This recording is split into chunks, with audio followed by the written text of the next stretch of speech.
Arthur. Welcome everybody today to the second session of the capstone course. Arthur and I are going to talk a few minutes before you go into a few other presentations talking about the capacity building warehouse. The topic of this particular session is what is the capacity building warehouse and why is it important to be in it?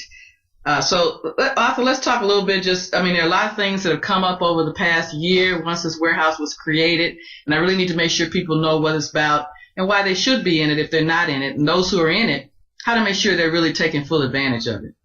Okay, Sandra, well, now, is the list of the capacity building warehouse firms a list of pre-qualified firms? In other words, if you're on this list, you have already been pre-qualified by BJC or us to bid on BJC projects. No, it's not. And this is one of the most misunderstood things I think about the list. Each project at BJC has its own unique pre-qualifications. And in a lot of cases, even the primes who are bidding on the project have their own pre-qualifications. For example, on the campus renewal project, where ACW is the main prime, they have their own pre-qualification process. And every time they solicit bids, they go to that list of firms to see who they're going to invite to bid. So if you're not pre-qualified at ACW, you will not be invited to bid on any of the ACW projects. Wait a minute. How does a contractor get pre-qualified by ACW then? See, ACW, the Alliance, has their own website for that, Arthur. It's actually www.acwalliance.com, and I'm sure on another slide we're going to have that for you to see. But you complete this quick online questionnaire. It's real quick, and then they usually ask you for more information and send that back to you. And you fill out the questionnaire. Now, if you need help doing it, we can help you fill it out, because we already know what the particular questions are and why they're asking those questions. But here's the good part, Arthur. You only get pre-qualified by ACW once for the campus renewal project. Then you don't have to keep filling this questionnaire out every time there's a project. Okay, so then I will get a bid solicitation every time they're soliciting bids for a particular bid package on campus renewal. No, you won't. Again, I think people are so confused here, and I'm trying to help people understand. You're only going to get a bid solicitation for a bid package that contains the scope of work that you say you have experience in performing. So you see why we keep harping on telling people to make sure their data is current. If we have, as an example, down that ABC company specializes in painting, or if we have a design firm and we have only one resume and the guy's resume doesn't currently show any healthcare experience at all, then when a particular bid solicitation comes up, whether it's ACW, whether it's one of the BJC primes, whether it's one of the architects or engineers, they're only going to pick companies that match. I think at the last BJC 101, the way Greg described it, Greg Moeller he said, we query our database. And what they do is they literally run a report right out of their database that pulls certain keywords. And those keywords come from either your toolbox application that they would have accepted or your capacity building warehouse quick fact sheet. Okay, so what about design firms? Do they solicit bids for them in the same way? Definitely. The only big difference with a design firm is it's not what your firm says that they've done in the past that I've seen matters the most. What really matters is the people you actually have on your team that you're trying to put forward for a project. So if they don't have resumes of the key people that you're trying to have for BJC, or if those resumes don't say anything that will make them pull that guy's name or that young lady's name out, then you won't get a solicitation. And either BJC, when you're talking about a design firm, is going to solicit from you directly. But again, remember, they're only going to solicit from you directly if you're in the toolbox. And if you're in the toolbox, your information that you gave them in the toolbox needs to have current resumes. If you're not in the toolbox and you're an architect or engineering firm, BJC is not who's going to solicit from you. What's going to happen is whoever is trying to get a team together for a response for a quote that may have come from BJC is typically given the capacity building warehouse list of architects and engineers. Now that list is just that, only a list with your name on it. Now that architect or engineer prime probably is going to call the firms on that list that they either know already, have done work with in the past, or they're going to call that firm and say, do you have some resumes to send me? So again, if you don't have current information, if they don't know the people that you have, if they don't trust the people that you have, you're not going to get a solicitation. So in other words, Sandra, you're saying it's relationships. Arthur, you got it. I can't say it any other way. You said it pretty good, Arthur. BJC is a private, yes. BJC is private. So unlike when you're doing a public project where everybody has to get invited and there's this whole good faith effort process that people go through, in the case of BJC and even some of our other clients that are very strongly related to BJC, like Washington University, who are private companies, those private companies only take bids from people that they want to take bids from. That's the best way to say it. Now, if you're not a prime, then it's the prime who's only going to take bids and turn in the names of companies that they feel comfortable with, because their name's on the line. And even though they're still, in the case of BJC or even WashU, have to show good faith effort, it's not good faith effort when you send out a bid solicitation to the entire world. It's good faith effort when you spend some time getting to know what people do and tailoring your bid solicitation to increase the likelihood that they would even bid on it. So BJC knows the difference between you being aware of a firm, meaning they're on some list, and you actually knowing the firm. So if you don't really show BJC or the ACW or a design firm or engineering firm on this project in particular that you know these firms and that you've taken some time to really tailor and be specific, look at a match, a win-win, a good marriage, if you will, between you and the firm for a particular project, then in their mind, you're not really trying to get a responsible bid. So being on the capacity building warehouse not only gives me access to who is bidding on certain projects at BJC as a potential prime, but it also gives me a way to build a relationship with these primes that will make it more likely that I am on their bidders list. Yep.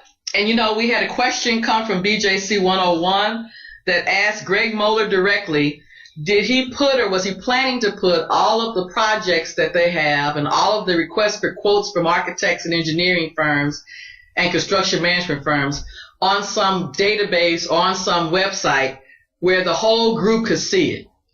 And he gave an answer that I think some people misunderstood. He said, yeah, he was going to give it to Marks and Associates. The reason he said that is he still is saying Marks and Associates is going to know who's bidding it, but we're not going to put it in writing out on a public website because they're private. That's not how they do it, and that's not going to change. But each project, he's saying that through your relationship with Marks and Associates, through Capable, they will reach out to you and say, I need you to talk to this person or that person. There's a project coming up that fits you. So once again, it's very important that people understand how business works. And at the end of the day, this is the way it should work. There should be no difference between the way that BJC does this and the way they do a non-minority or woman-owned firm. The only difference is we normally are left out of the conversation. Now, Arthur, there have even been cases, though, where Prime will go ahead and award a contract to somebody they don't know. And I've even seen them award contracts to somebody they don't even like or trust, just because they're trying to get their minority or woman spin. In other words, they're saying, I got to use a minority or woman-owned firm. BJC is requiring it, which is not, we don't use the word require. BJC expects it. But they're saying, so I got to use a firm. I don't really like this firm. I don't even really know this firm. And I sure don't trust this firm. But I'm going to go ahead and put them on the project anyway. No way, Sandra. They wouldn't do that. Oh, yeah, they do. And you know what happens then, don't you? What happens? The truth is, when you're in that situation, you really need to do some work on your relationships after the fact. Because even once you get that award, you got to be realistic. Anything that goes wrong, you're probably the first company that people are going to suspect, whether you were there or not. And sometimes you may even be entering into a bad situation to start. So the capacity building warehouse is a serious business, huh? If you make it so. You can take this very lightly and say, oh, it's just a list of firms. But what I've tried to describe here is that this is a relationship tool. And here's how I'd sum it up.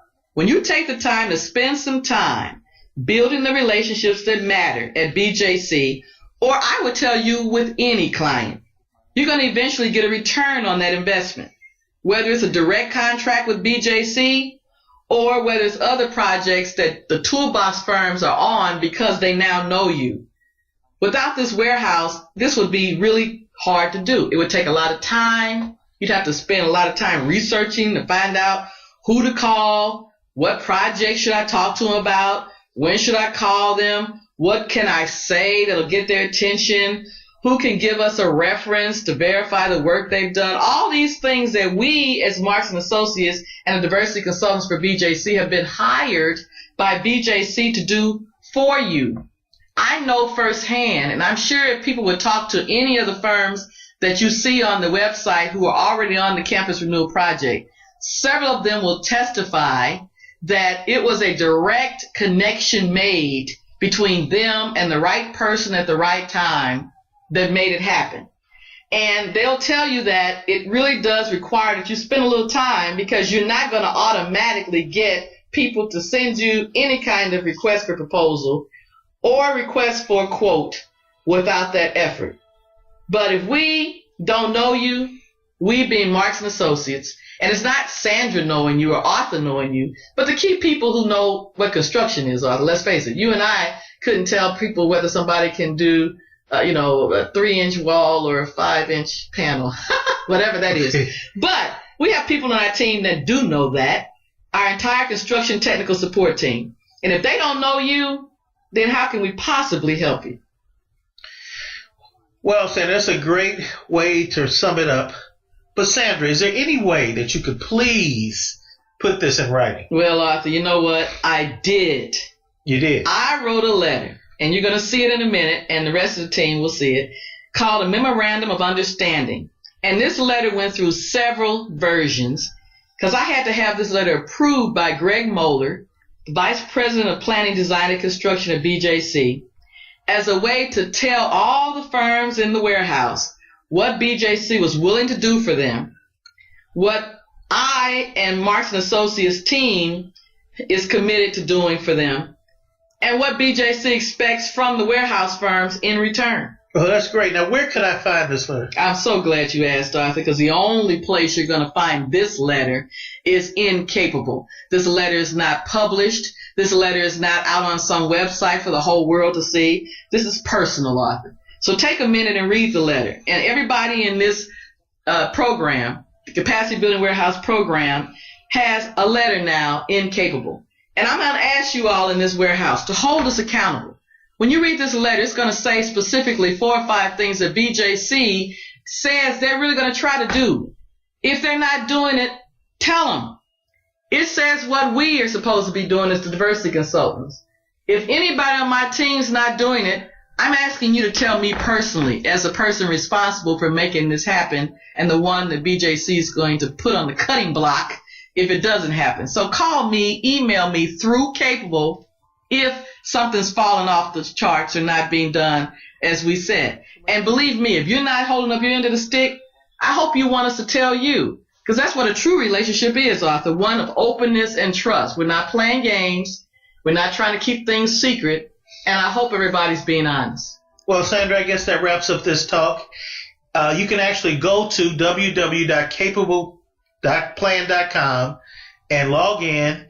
And under Module 2, you will actually see not only the letter that Sandra referred to, the Memorandum of Understanding, but you'll also see a video that walks you through that letter piece by piece to make sure you have a clear understanding. Then you'll be asked to click a button and sign that you have agreed to this Memorandum of Understanding. So again, go ahead and complete the rest of the module. And if you have any questions, feel free to contact us. Thank you and have a blessed day.